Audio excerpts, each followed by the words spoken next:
Hamlin Town is in Brunswick, by famous Hanover City. The River Weser, deep and wide, washes its walls on the southern side, a pleasanter spot you never spied. But when begins... You're listening to the voice of Alec Templeton reading The Pied Piper of Hamelin by Robert Browning. A page from this week's edition of Anthology. We believe two very original and entertaining works for you on this week's edition of Anthology. First, in a light vein, Robert Browning's delightful narrative, The Pied Piper of Hamelin, lightened and brightened still further by the enchanted touch of Alec Templeton. Then, three of Elizabeth Barrett Browning's sonnets from the Portuguese, set to music and sung for you by Miss Thelma Matesky.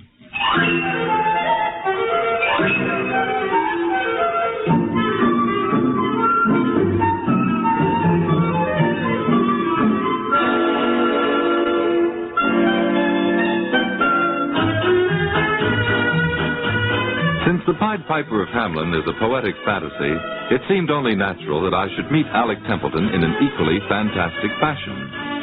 I came into the studio to find a copy of the Pied Piper album issued by Label X lying on my desk.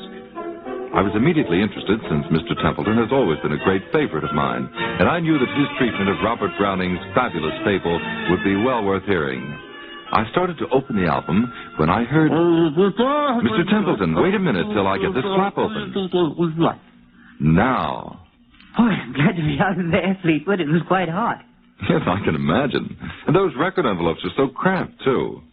We're very happy to have The Pied Piper of Hamelin on Anthology today, Mr. Templeton, and we're even more delighted to have you here, too. I wonder if you could tell us a little about the background of the Piper. How did you happen to choose this particular poem? Well, there are so many wonderful classics that I have not heard on records yet. And I thought it would be rather nice to record one of my very favorites, and also, being a musician, to set the music to such a beautiful impressionistic poem as Browning's Pied Piper of Hamelin. It calls for music. Every bit of it calls for music.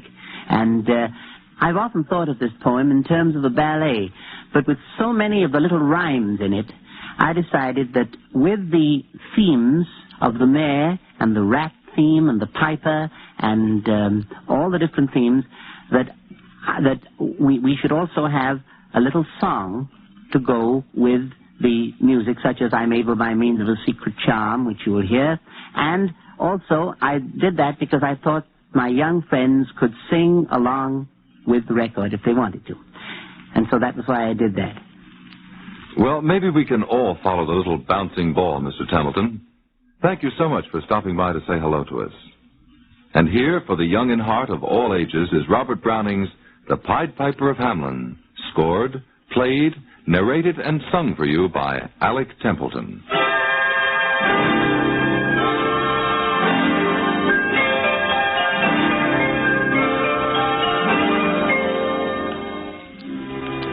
Hamlin Town is in Brunswick, by famous Hanover City. The River Weser, deep and wide, washes its walls on the southern side, a pleasanter spot you never spied.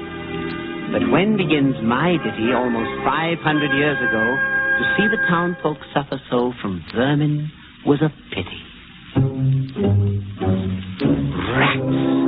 Rats, they fought the dogs and killed the cats, and bit the babies in their cradles, and ate the cheeses out of the vats, and licked the soup from the cook's own ladles, split open the kegs of salted sprats, made nests inside men's Sunday hats, and even spoilt the women's chats by drowning their speaking with shrieking and squeaking in 50 different sharps and flats.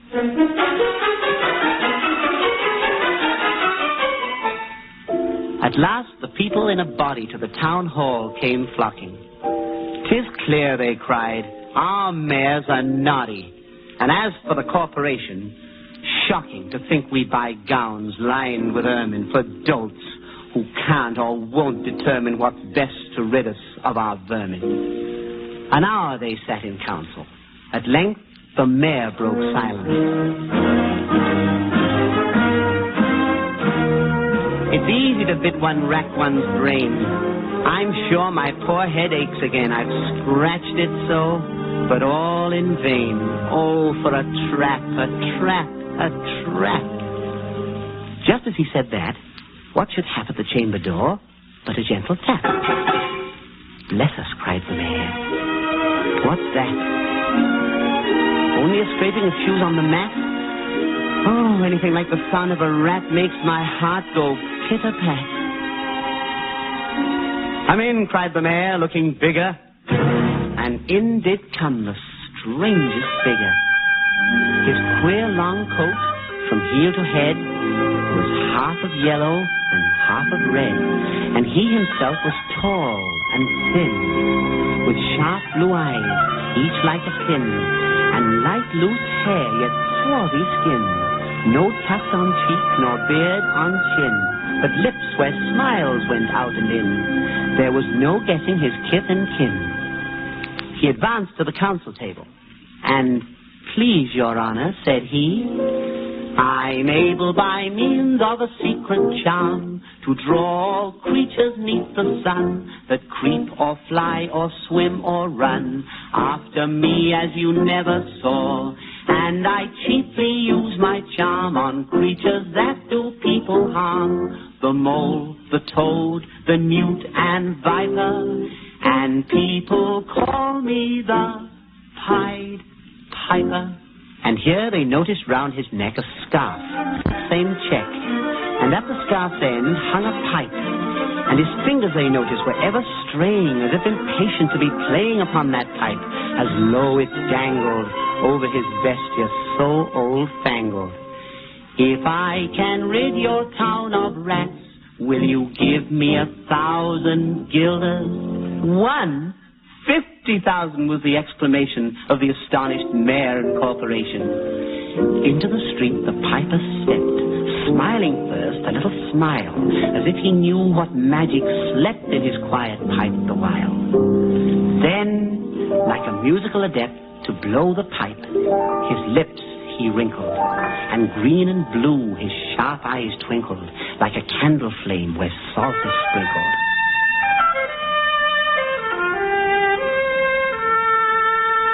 And ere 3 shrill notes the pipe uttered, you heard as if an army muttered. And the muttering grew to a grumbling, and the grumbling grew to a mighty rumbling, and out of the houses the rats came tumbling. Great rats, small rats, lean rats, brawny rats, brown rats, black rats, gray rats, tawny rats, brothers, sisters, husbands, wives, followed the piper for their lives. From street to street he piped advancing, and step by step they followed dancing, until they came to the river Weser, wherein all plunged and perished. You should have heard the Hamlin people ringing the bells till they rocked the steeple. Go, cried the mayor, and get long poles. Poke out the nests and block up the holes. Consult with carpenters and builders, and leave in our town not even a trace of the rats. When suddenly, up the face of the piper perked in the marketplace with a, "First, if you please, my 1,000 guilders. 1,000 guilders? The mayor looked blue. So did the corporation, too. To pay this sum to a wandering fellow with a gypsy coat of red and yellow? Besides, quoth the mayor with a knowing wink, our business was done at the river's brink. We saw with our eyes the vermin sink, and what's dead can't come to life, I think. So, friend, we're not the folk to shrink from the duty of giving you something to drink, and the matter of money to put in your poke. But as for the guilders, what we spoke of them, as you very well know, was in joke. Besides, our losses have made us thrifty. 1,000 guilders? Come, take 50. Piper's face fell, and he cried, "No trifling, I can't wait. Besides, folks who put me in a passion may find me piped to another passion." "How?" cried the mayor. "You threaten us, fellow? Do your worst. Blow your pipe there till you burst." Once more he stepped into the street, and to his lips again laid his long pipe of smooth, straight cane. And ere he blew 3 notes, such sweet, soft notes as yet musician's cunning never gave the enraptured air. There was a rustling that seemed like a bustling of merry crowds, jostling and pitching and hustling. Small feet were pattering, wooden shoes clattering, little hands clapping and little tongues chattering, and like fowls in a barnyard when barley is scattering. Out came the children running, all the little boys and girls with rosy cheeks and flaxen curls and sparkling eyes and teeth like pearls, skipping and tripping merrily after the wonderful music with shouting and laughter.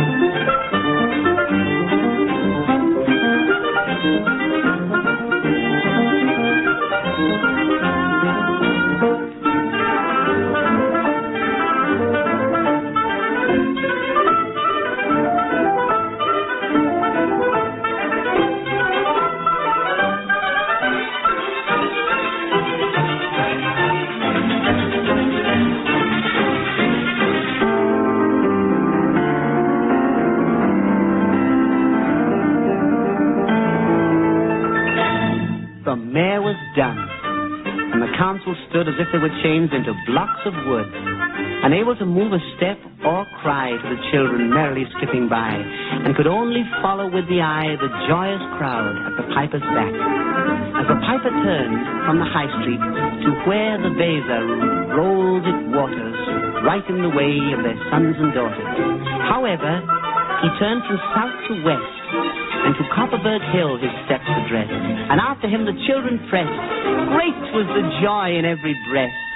He never can cross that mighty top. He's forced to let the piping drop, and we shall see our children stop.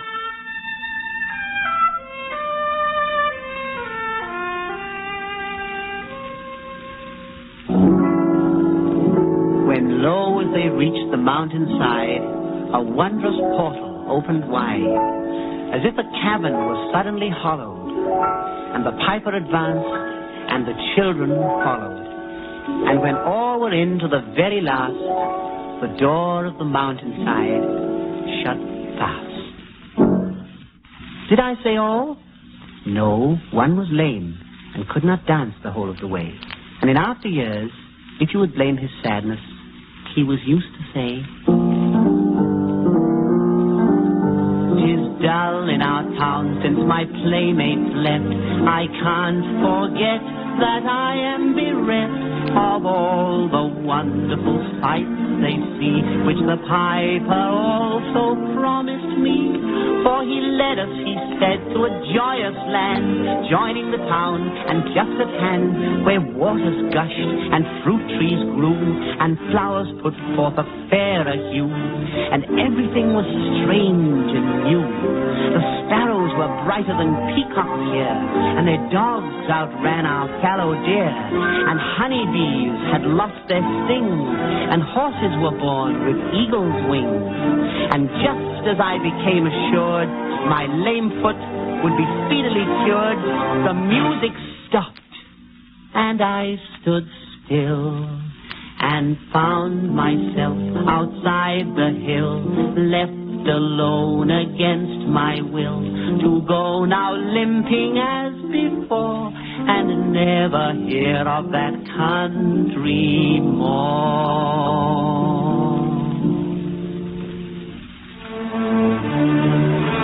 The mayor sent east, west, north, and south to offer the piper by word of mouth, wherever it was man's lot to find him, silver and gold to his heart's content, if he'd only return the way he went and bring the children behind him.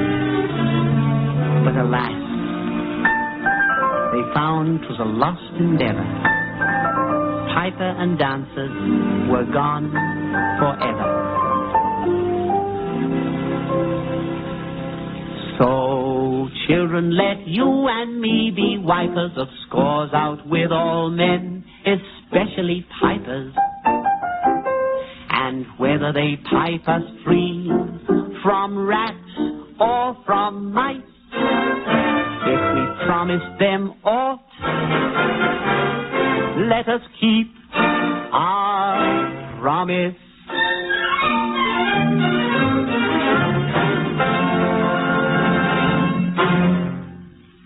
Pied Piper of Hamelin, Alec Templeton's new album, now available on Label X. When Elizabeth Barrett Browning first wrote her beautiful sonnets from the Portuguese, she never intended to have them published. They were written as a tribute of her love for her husband. After the birth of their son, however, Robert Browning convinced his wife that the sonnets should be shared with the world. Elizabeth Barrett Browning wrote 44 sonnets from the Portuguese, and when completed in 1956, they will be sung as 3 song cycles by the young American composer and soprano, Miss Thelma Matesky. Miss Matesky began her work in April of 1951. So far, she has written the music for 24 of the sonnets. Although she has sung them and received high critical acclaim in the New York area, this will be the first network performance of Miss Matesky's compositions. Today, we'll hear 3 of the sonnets from the Portuguese. Sonnet number 4, Thou hast thy calling to some palace floor. Number 5, I lift my heavy heart up solemnly. And sonnet 6, Go from me, yet I feel that I shall stand henceforward in thy shadow. Miss Matesky will be accompanied by Miss Anita DeMars.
Next week on Anthology, a salute to American Jewish Book Month.